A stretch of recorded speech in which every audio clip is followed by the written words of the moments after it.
Folks, welcome to Faith Nation. David Brody here, Jenna Browder. Another Faith Nation segment. This one, we've heard all about this blue wave that the Democrats supposedly may have come the midterm elections. Well, how are you going to have the blue wave if you have a media that continues to talk about Stormy Daniels and Russia and all of this, and the Democrats are going to have a bit of a hard time getting through on some of their key issues. So we've got a lot to talk about today. How do they get their message out? Well, ABC's political director Rick Klein joins us now. Rick, thank you so much for being here with us today. My pleasure. It's great to be with you. So we have this story. You know, Democrats, they oppose President Trump on a lot of issues, but they don't necessarily, they feel like a lot of them have a platform to get it out on. How much of a problem is this? It is an odd problem to have because there's so much noise and so many scandals and so many storylines that you could potentially be following around President Trump.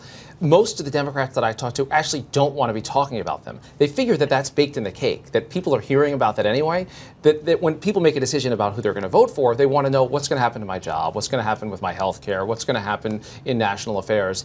So they're not thinking the same way that we in Washington are every day when we're following Stormy Daniels and the rest and whatever the scandal of the day is. They're not following the president's Twitter feed. So actually the noise machine is a bit frustrating even for them. In one way you'd think, well, they must love all this stories that are critical of President Trump. Not necessarily. Actually, they'd rather be talking about the issues that they hear about when they're out there on the trail. Do you get a sense, though, that this is going to change in the media landscape anytime before the midterms for Democrats? It seems like it's going to be a continuing problem here. Well, my sense of the Trump era is that everything has changed in terms of the volume of news that gets committed every day in Washington. And the media interest in it, the public interest in it is vast. And these are important, big stories that are getting covered day in and day out. President Trump has broken all sorts of norms, all sorts of barriers. He's doing things so fundamentally differently every hour, every day, that it is news and it is newsworthy.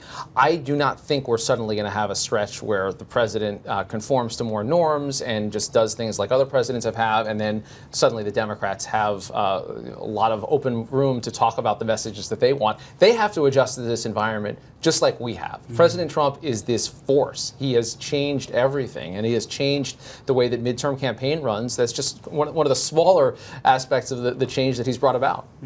You talk about them having to adjust. How do they combat this problem that they're having? How do they get their message out? There's two schools of thought to that. I mean, one is you draft behind it and you say, look, all of these things, these are making the case for why Democrats should be in charge and not Republicans. And there's a broad argument to say, look at all of this noise. Don't you want it to be quieter? Don't you want it to be normal? Don't you want to have checks and balances? We can do that. The other is to say, we're just going to go out there and talk about what people want. And you win this campaign not by dominating a national media narrative, but by going door to door and having town hall forums and answering people's questions and reacting to the concerns that they have. When I've traveled so far this year in places like Pennsylvania, West Virginia a couple of weeks ago, people aren't talking about the Russia investigation, and candidates really aren't either. So the thinking is, if you can connect locally, if you can make your story their story, if you can find a way to channel people's frustrations, then you have a chance to break through. Yet the mainstream media is so obsessed with Russia and Stormy Daniels and all of this. When I say the mainstream media, let me be clear.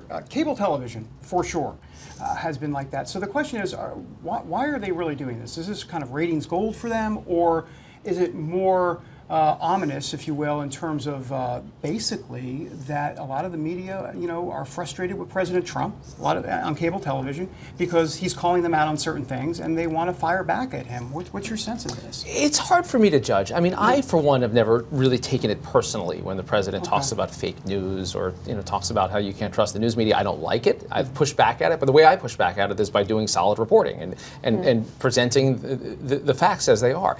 I think the challenge for everyone who's covering Washington right now is that everything is so different that it's hard to say, well, the president, because he's already been doing things differently, now this isn't news. It is so different. I mean, the Stormy Daniels affair is maybe a good case in point. I mean, when it's fundamentally what it is, and as distasteful as it is, the accusation that's out there, unthinkable that it wouldn't be a story. Is it the only story? Of course not. But the point is, there's so much other noise. So I really think, to your point about ratings, I don't know the guts of the numbers to say is it good or bad. Clearly, there's interest in everything surrounding Donald Trump, pro or con. But I don't think it's really about that. I think, from where we sit, we see these things happen, and we feel an obligation to cover them because we consider them to be news. It can't be to the exclusion of everything else, but what's going on in this city right now is undeniably newsworthy. Absolutely, rarely a slow day, like we were saying. That's right. Is it fair to say that the Democrats have kind of become accustomed to this friendlier news coverage? What do you think about that? I don't know. I've covered politicians of all types over my career, and I've never met one who says, "God, I love news coverage and I love the way the news is being done." They're always frustrated. They always feel like they can do better stories than us. Every campaign operative I've ever talked to says, you should do this story instead. Right. And maybe I think I could do a better job than that campaign operative. They definitely think they can do better stories than I can do. I think, certainly from the perspective of Republican politicians, many of them feel like there's an inherent disadvantage built in terms of media coverage. I don't know that that's necessarily the case. I mean, there's lots of Republicans who've gotten lots of favorable media coverage, including President Trump early on in this campaign, I would note. You got a lot of quantity, for sure. A lot of quantity and a lot of unfiltered access to the airwaves. So I don't think it's as clear as a D versus R. And again, I've talked to more Democratic politicians who wish we'd just stop covering Trump entirely and say, look, focus instead on the issues that separate Democrats and Republicans. Focus on what he's doing in terms of his regulatory agenda, as opposed to what he is saying on Twitter and elsewhere. They'd rather see that focus. So I don't know that Democrats feel like they have a built-in advantage in this election year. Yeah, I'm sure they want to see the conversation shift in the media landscape. I want to play a soundbite real quick, and then we're done, from Sean Spicer.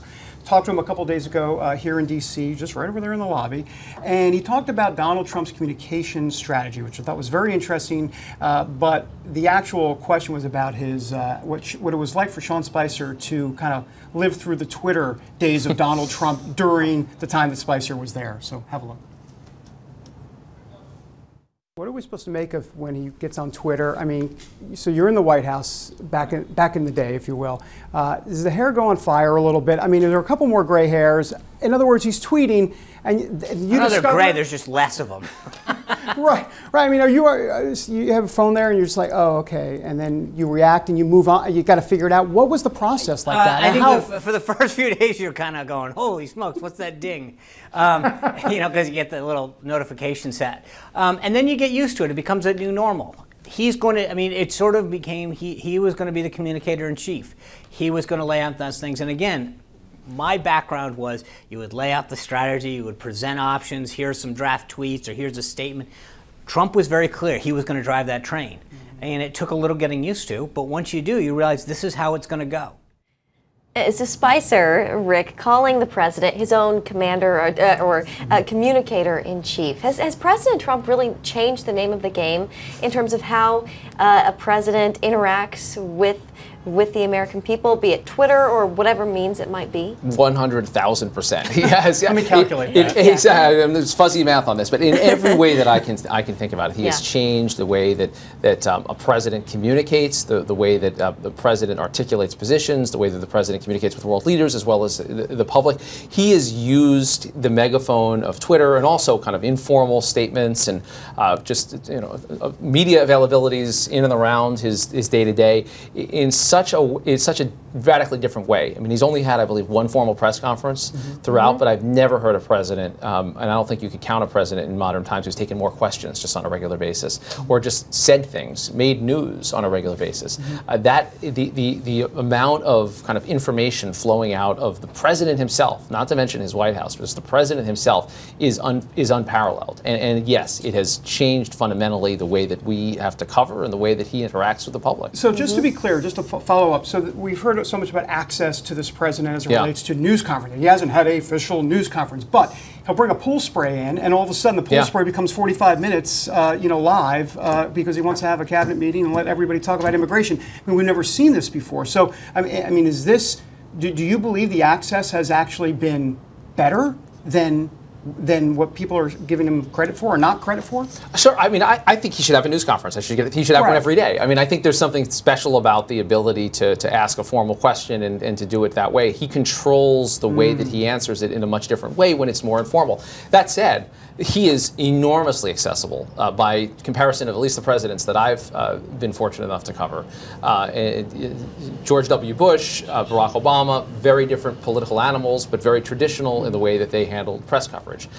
If they took a one-off question, it was extremely rare, and it was for a particular reason at a particular time. It seems like President Trump just kind of wants to do it. He's been a creature of this. You can go back to the 1980s and the way that he was featured in the tabloids. That was Twitter of its day. That was gossip. That was its own thing. This is what he has done, and he brought that style, and he's resisted the advice of people like Sean Spicer, who would say, boss, maybe don't tweet that right now, because he trusts his own instincts. So it has changed, and in terms of just access to the thinking of the president and what the president is doing, this White House is above and beyond, far and away more accessible in that sense. And that doesn't mean he's actually answering the questions honestly or forthrightly or all of the important questions. In fact, I think there's a lot of issues with all of those things. But in terms of just seeing the president and hearing what the president wants to say, it is happening 1,000-fold more than I can recall. Yeah, the accessibility. Yeah. Rick Klein, thank you so much for stopping by today. We appreciate it. Thank you. Thanks, Rick. And of course, I'm sure 94,000 things have happened since we've done this segment. Let's go check Twitter. Yeah. That's right. All right, folks.